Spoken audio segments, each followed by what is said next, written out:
power of lighting that enriches experience in hospitality venues.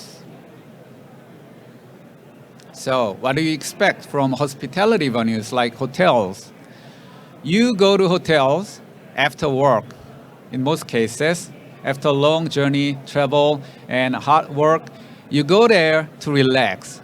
I mean, depending on the situation, you might still like to work there, but the basic purpose of that kind of places is for relaxing. So, designing the lighting for hospitality environment is ultimately about helping guests feel welcome and comfortable, just like they are home away from home. This makes the lighting one of the key design factors for hotels. So there we go. We have recently created special spectra for energizing type of lighting and also for relaxing type of lighting that I can elaborate on in more detail through this webinar. So this human-centric lighting, considers the non-visual effects of human physiology. When you get light through your eyes, actually there are certain type of retinal ganglion cells on your retina that are very sensitive to cyan portion of the light, and that entrains your circadian rhythm to the night, day and night cycle of the nature. And then boosting your energy by exposing yourself of specially designed spectra for daytime lighting actually enhances your performance, improves your cognitive capability, etc., and keep you awake during work hours. So that'll be really great. And after the work, I mean, you might like to just take some relaxing moment and get yourself comfortable during the rest of the day. I mean, we recommend that you go for like a relaxing lighting solution. This should be taken care of by the lighting designers for the hotels. And that delivers the most comfortable moment to the guests, to the hotels, and that is the most fundamental function of a hotel. High quality relaxation. However, when it comes to nighttime activities in your hotel rooms, for example, I mean, you might still like to work on something. You might like to read books. You might like to work on some task at hand. So you need some illumination on those stuff. However, in doing so, you don't like to disturb your natural circadian rhythm by exposing yourself to excessive bright or cool light. So there should be some kind of Goldilocks principle in lighting for hotel environment. Not too bright, not too dark. There should be just the right amount of light and color temperature, and on top of that, spectral engineering that shapes the spectrum just as good enough to not disturb your natural rhythm but gives enough illumination. So what about this? If you look at two photos on the slide, left-hand side, right-hand side, they're looking pretty much the same. They are lit by 2200 Kelvin, 190 lux lighting condition with kind of different settings. What's different? Can you recognize anything? No, not really. But there are certain differences because people's biology respond differently in those two different kind of settings. The key to this is that we kind of shape the spectrum in a way that we control the cyan portion of the light. As long as we have the same balance between blue, green, and red, I mean, those lighting look pretty much the same to human eyes in terms of visual perception. However, your body might just respond differently depending on the type of the lighting with different types of spectrum.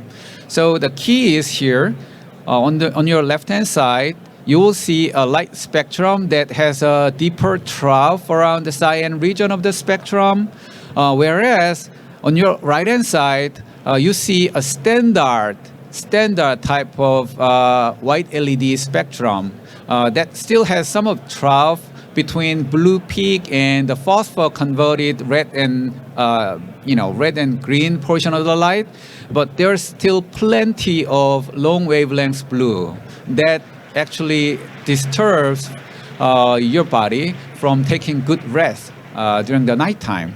So we'll find out more.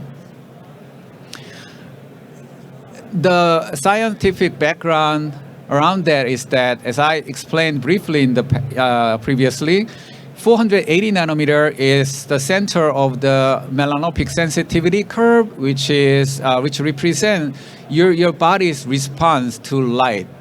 I'm not talking about the visual response. We are talking about the autonomous nervous system in your body that respond without really knowing you're responding to that light. Your body responds by suppressing melatonin if you are exposed to the cyan portion of the light, regardless of whether it's day or night.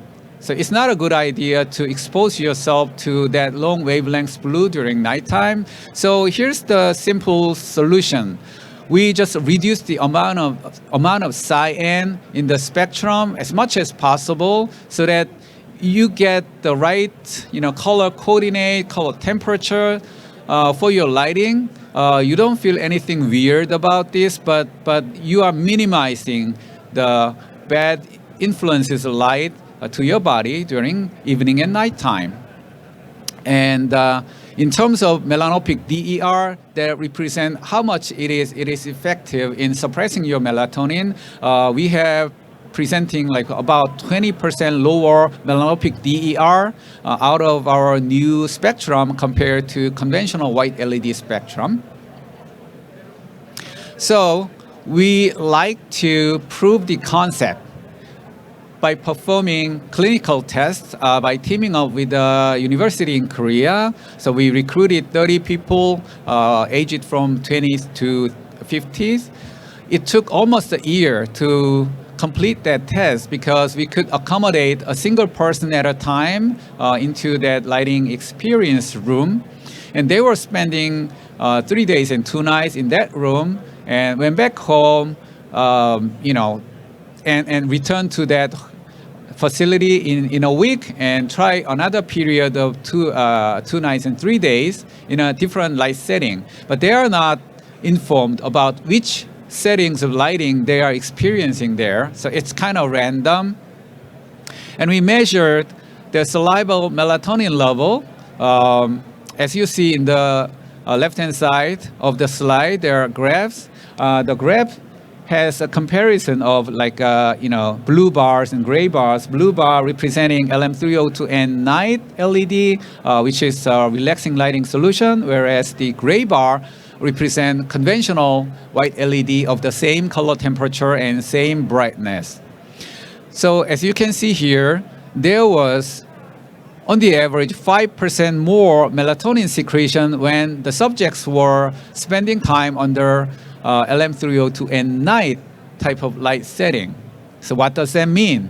What kind of benefit does it bring? So in order to analyze more, we kind of curve fit the data because we couldn't take their salival samples while they are sleeping. I mean, we had to let them sleep for at least some hours otherwise it would be a torturing. So we had to let them sleep and we curve fit the data. And in order to confirm the validity of the curve fit, we also measure their electrocardiogram. And we measure their heartbeat rate and try to figure out if the longest heartbeat rate period, coincide with the peak of the melatonin in the middle of the night.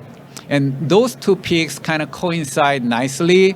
That confirms that the curve fit data that we took from their saliva samples was dependable, reliable.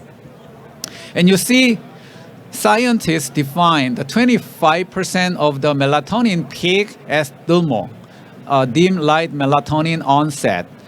dull mode is the point of the time where the phase change takes place from wakefulness to sleepiness. You imagine a person probably, maybe from your household, suffering from insomnia or any type of sleep disorder. I mean, this would be a great help. They might be relying on like some medicine or try to exercise as much as possible during the daytime in order to get better sleep at nighttime. They do everything because having insomnia is so painful.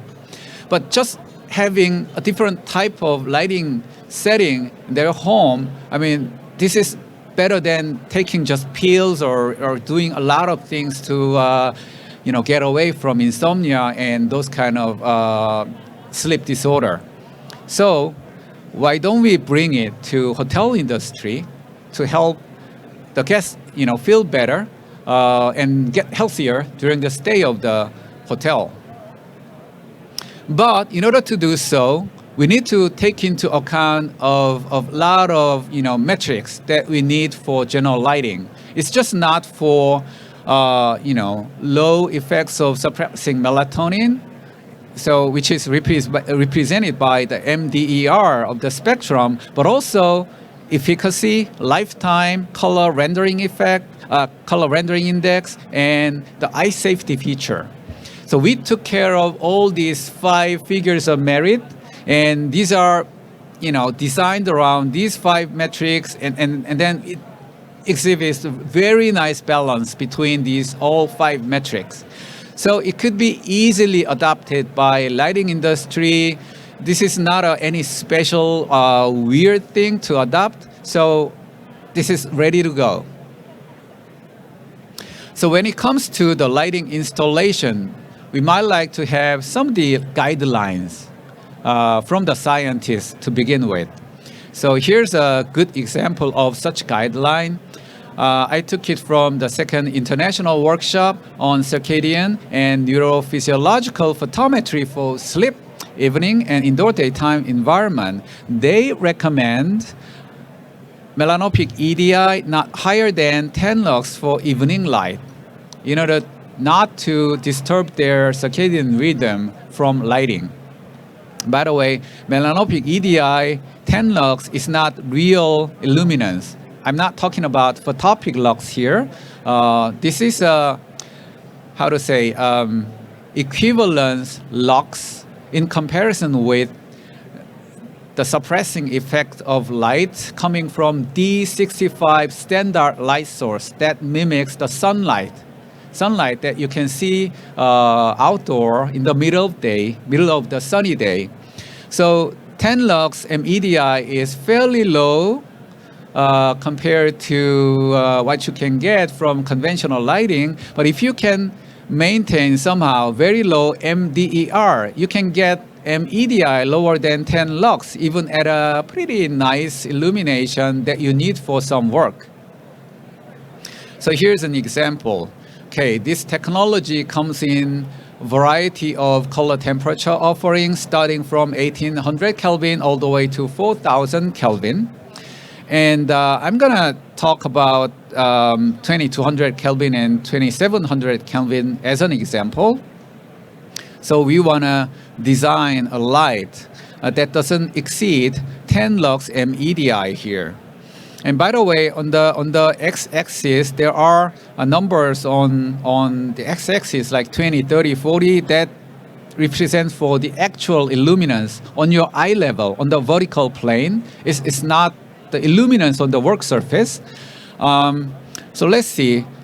For 2200 Kelvin, by making use of LM302 and night, in any case, you can meet lower than 10 lux MEDI criterion throughout, for example, 20, 30, 40 lux vertical illuminance on your eye level, whereas it's hard to meet that level when you just stick with conventional LED.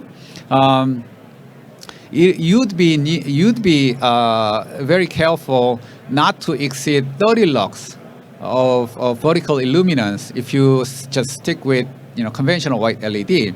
And also, if you look at the 2700 bulb color, because 2200 Kelvin might look a little amber, and some of you might not just like to use that. You might like to just stick with standard bulb color for home and hotel rooms, residential areas.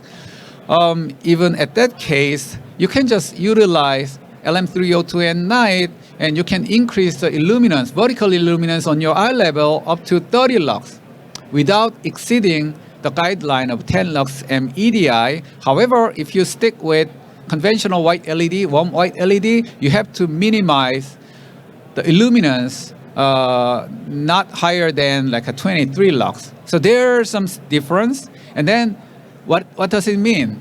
As a lighting designer, you have a much more freedom and freedom in designing space that you can play with. You can tweak your lights in a way that you not only control the brightness or color temperature, you have third control knob of lighting, the spectral shaping. And then here's the component that gives you the freedom of design. All right? How about other spaces in hotel other than like a guest rooms? There are some spaces in hotels like, for example, gym, swimming pool, or seminar rooms where you don't like to relax people. You like to energize people. I mean, there are lots of seminars, conferences going on in hotels, right? And then usually they use kind of dim, warm-colored light for those seminar rooms where people easily get tired and lose focus. So what about this? I mean, you might still like to maintain the nuance of the lighting there, but still want to boost up the energizing effect of the lighting. For those spaces, we recommend energizing lighting solution. So on the contrary to the relaxing lighting solution, we have augmented the cyan portion of the spectrum of the light. And then our solution has about 20 to 30% higher melanopic DER compared to conventional white LED of the same color temperature. And we, of course, like to prove the concept. So through the same clinical test, we also measured their melatonin level during daytime. So those subjects exhibited 18% higher suppression of their melatonin during daytime when they were spending time under LM302N day type of light setting compared to the same color temperature, same brightness light from conventional white LED. So what does that mean to performance they have? Is there any value? As you see on the right-hand side, I mean, we try to prove that. So we put them on the test, what we call D2 test. D2 test is, by the way, a standardized concentration level test, very popular to scientists. And the subjects actually performed better by getting 3% higher score at D2 test when they were spending time under LM302N day compared to the case where they spend time under conventional white LED. So in order to make sure, we gave them another test. This is not a standardized test, but we just give them for fun. I mean, Sudoku puzzle test. You know what Sudoku puzzle means.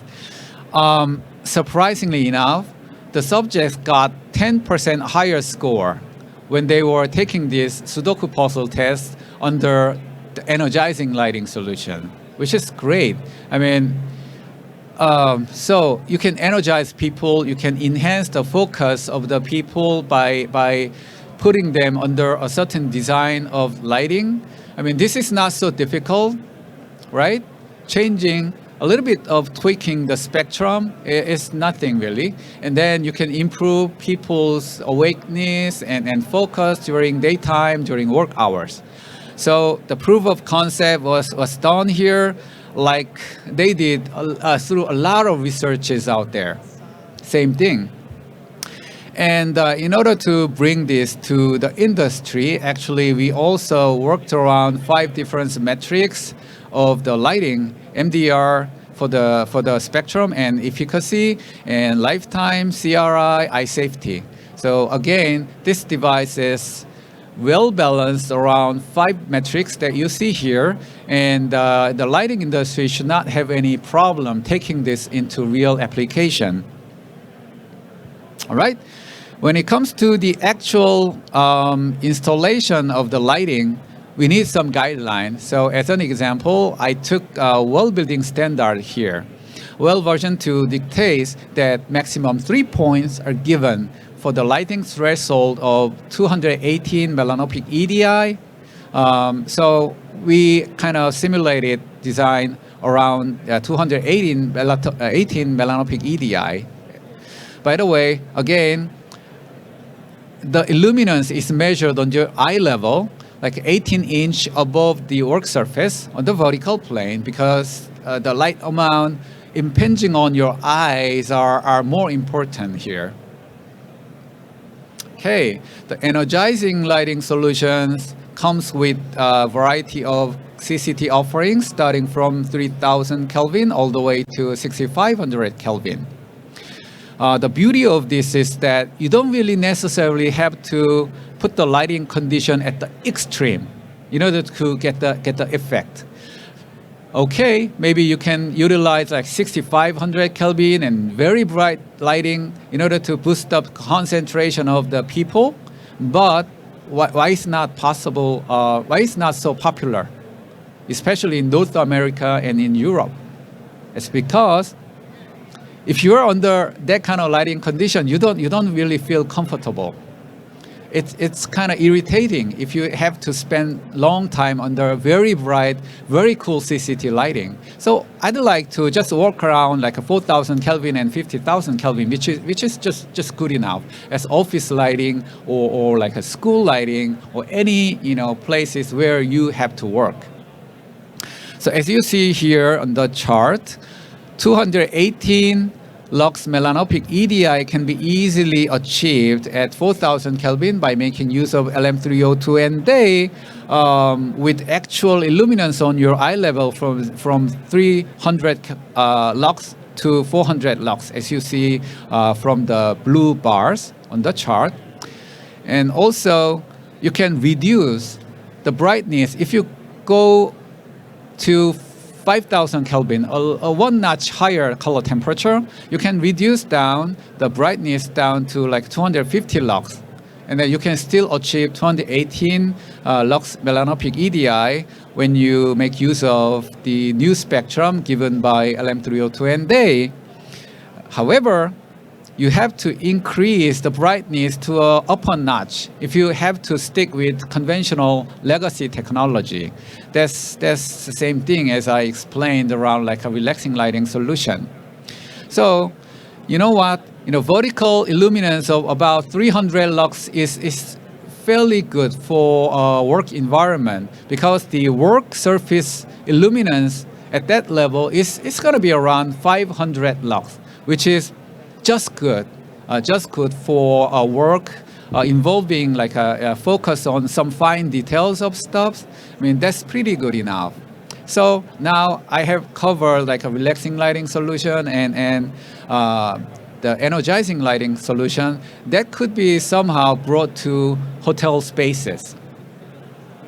So overall, the key takeaway here is that well-rested travelers are actually more likely to be satisfied with their stay and thus to return to the hotel in the future. That is both beneficial to the guests as well as to the hotel owners, right?